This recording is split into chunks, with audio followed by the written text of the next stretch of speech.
मुझे व्यक्तिगत तौर पर, जाति तौर पर अब लगने लगा है कि देश के दलितों को, खास तौर पे दलितों की बात मैं इस तरह इसलिए कर रहा हूँ, दलितों पिछड़ों को, यह सरकार का निशाना दलित, ओबीसी, आदिवासी हैं। आप देखिए किस तरह दलितों का आरक्षण बीजेपी खा गए।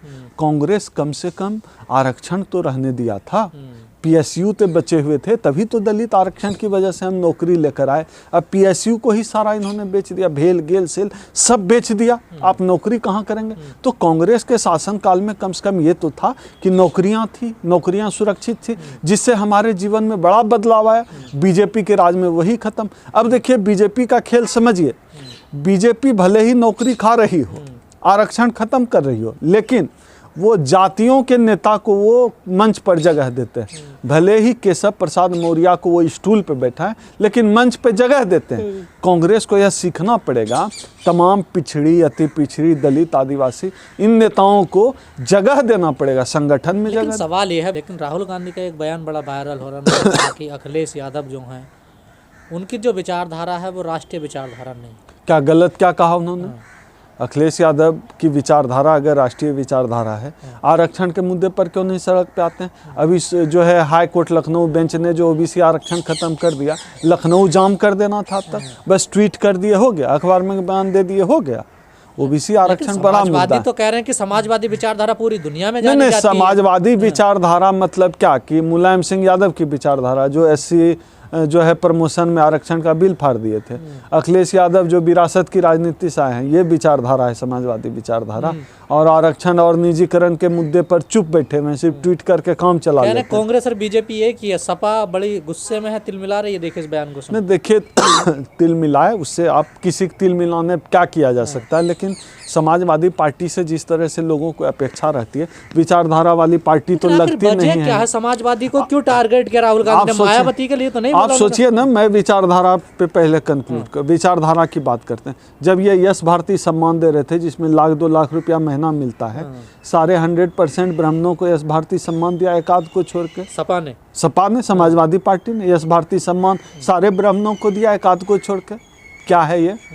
यही आपकी विचारधारा? जनेश्वर मिश्रा पार्क बना रहे हैं आप, ये विचारधारा है। और इस विचारधारा से आप सोचते हैं कि ओबीसी आपके साथ जुड़ेगा, शेड्यूल कास्ट आपके साथ जुड़ेगा। आप जो है प्रमोशन में आरक्षण बिल फाड़ देते हैं और शेड्यूल कास्ट आपके साथ जुड़ेगा। ये लोगों को पट्टी पढ़ाना ये तमाम राजनीतिक दल बंद करे। और मुझे तो अब लगता है कि इन तमाम परिस्थितियों में राहुल गांधी एक बेहतर विकल्प के रूप में उभर रहे हैं। और दलितों को अगर देखिए 2 पार्टियां हैं आमने सामने की, बसपा के लिए राहुल गांधी ने नहीं बोला, ऐसा क्यों? बाकी उन्होंने बोला क्यों नहीं? राहुल गांधी जी जाने, राहुल गांधी जी बड़े नेता है, कुछ सोचकर उन्होंने कहा होगा। विचारधारा को लेकर नहीं, विचारधारा तो बसपा की जो है गड्ढे में जा चुकी है। सतीश मिश्रा सब संभाले हुए, आरक्षण, निजीकरण, जितना SC ST OBC का मुद्दा उस पर न मायावती आ रही है, न अखिलेश यादव आ रहे हैं। तो फिर विपक्ष ऐसे कैसे एक साथ होगा जब अभी नहीं, मुश्किल लग रहा है इससे। विपक्ष अब देखिए क्या है कि भले ही उसका एक भी सांसद न हो मायावती का, अखिलेश यादव का, ममता बनर्जी के तो 10 हैं। मैं बता रहा हूँ उदाहरण के तौर पर, भले ही एक सांसद ना हो, लेकिन वो कांग्रेस से गठजोड़ करके सबको प्राइम मिनिस्टर बनना है। ये तो नियम के खिलाफ है।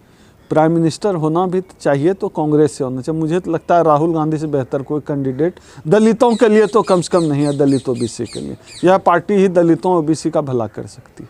लेकिन आपकी पुरानी वीडियो आप उसमें कहते हैं कि कांग्रेस भी दलित विरोधी है। मैंने अभी आपको इसी वीडियो में कहा कि संगठन में जो है दलितों को कोई स्थान नहीं मिलता, अभी भी कह रहा हूँ नहीं मिलता है।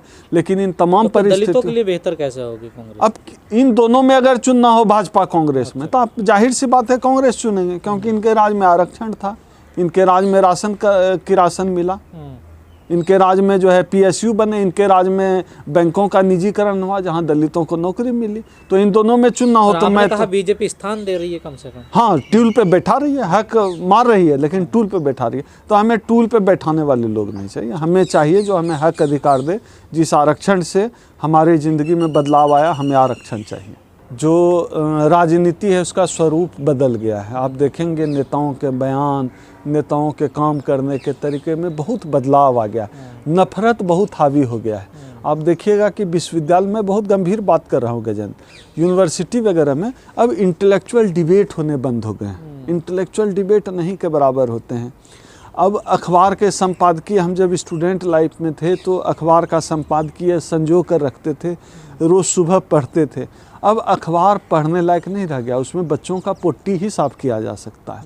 चीज़ें बहुत तेज़ी से बदली है। सकारात्मक राजनीति जब ख़त्म हो गई है, ऐसे दौर में राहुल गांधी बात कर रहे हैं देश को जोड़ने की, क्योंकि जो विपक्ष अभी सरकार की राजनीति है, जो सत्ताधारी लोग हैं, वो देश को तोड़ने की बात कर रहे हैं, हिंदू मुस्लिम के नाम पर, जाति के नाम पर। मूल रूप से ये दो तत्व हैं, अमीर गरीब के नाम पर। कितनी खाई बढ़ी है अमीर गरीब की। देश को तोड़ने वाले लोग सत्ता में हैं। ऐसे में राहुल गांधी ने बहुत शानदार पहल की है, नाम ही रखा है भारत जोड़ो यात्रा। मैं कांग्रेस पार्टी का सदस्य नहीं हूँ, ना मेरा कांग्रेस पार्टी से सीधे कोई लेना देना है, नहीं है। लेकिन मुझे हमेशा से लगता है कि राहुल गांधी नरेंद्र मोदी से बहुत बेहतर विकल्प है, खास तौर पे निगेटिव राजनीति के इस दौर में। विपक्ष को एकजुट करने की बात, लेकिन विपक्ष एकजुट नहीं, मैं विपक्ष को एकजुट करने की बात मैं कर ही नहीं रहा, अभी उसका समय वो राजनीतिक दल वाले जाने। मैं यह कह रहा हूँ, सकारात्मक मुद्दे पर भारत जोड़ो एक अपने आप में भी वाइटल बात है, और राहुल गांधी ने करके दिखा जाए। बहुत लोग असमंजस में थे जब भारत यात्रा शुरू हुई थी, कर नहीं पाएंगे, बीच में रोक देंगे, और सरकार का भी तंत्र लगा हुआ था कई तरह से परेशान करके। लेकिन राहुल गांधी ने खुद को इस भारत यात्रा से कांग्रेस पार्टी को वोट के रूप में कितना फ़ायदा होगा ये मुझे नहीं पता, लेकिन राहुल गांधी की अरबों रुपए खर्च करके जो पप्पू वाली छवि बना दी गई थी, उस छवि को जरूर राहुल गांधी ने तोड़ा है, और राहुल गांधी एक अजेय नेता के रूप में उभरे हैं।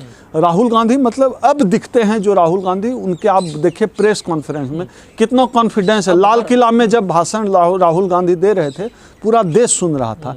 तो यह जो एक बड़ा बदलाव आया है व्यक्तिगत तौर पे राहुल गांधी, जाहिर है इसका फ़ायदा पार्टी को भी मिलेगी, लेकिन पार्टी को यह भी देखना पड़ेगा कि जो संगठन के अंदर जो ब्राह्मणिकल ढांचा है, ब्लॉक लेवल से लेकर राष्ट्रीय स्तर तक जो ढांचा है कांग्रेस का, वो बहुत ब्राह्मणवादी ढांचा है। उस ढांचे को भी कांग्रेस को तोड़ना पड़ेगा, क्योंकि वो जमाना गया, कांग्रेस उस दौर को भूल जाए जब आप दलितों से, पिछड़ों से दरी बिछवाते थे। अब जातियां जागृत हो गई है, खास तौर पे जब मान्यवर कांशीराम साहब के आंदोलन के बाद और हाल के दिनों में जो सोशल मीडिया का उभार हुआ, उसके बाद जातियां जागृत हो गई है, पार्टिसिपेशन खोजती है। अब जैसे ब्लॉक लेवल पे कोई कमेटी है, तो तमाम लोग सोचते हैं कि मेरी जाति का, लोधी जाति का कौन है ब्लॉक में अध्यक्ष, जिला में कौन है, पासवान जाति का कौन है अध्यक्ष, कौन है सचिव, मेरी जाति। सब लोग अब जाति जागरण बड़ा ज़बरदस्त हुआ इस देश में। तो अब वो दौर गया जिस दौर में कांग्रेस ने राजनीति की है कि जातियों को जो है दरी ढुलवा रहे हैं पिछड़ी। अब दरी ढुलवाने से काम नहीं करेगा, और कांग्रेस ने खास तौर पे यह राहुल गांधी का विजनरी काम लगता है कि कांग्रेस ने जो राष्ट्रीय अध्यक्ष खड़गे जी जैसे विद्वान व्यक्ति को बनाया है, यह सकारात्मक पहल है। चन्नी जी को मुख्यमंत्री बनाया था राहुल गांधी जी ने अपने जोर पर। यह कांग्रेस की तरफ से एक सकारात्मक पहल हुए।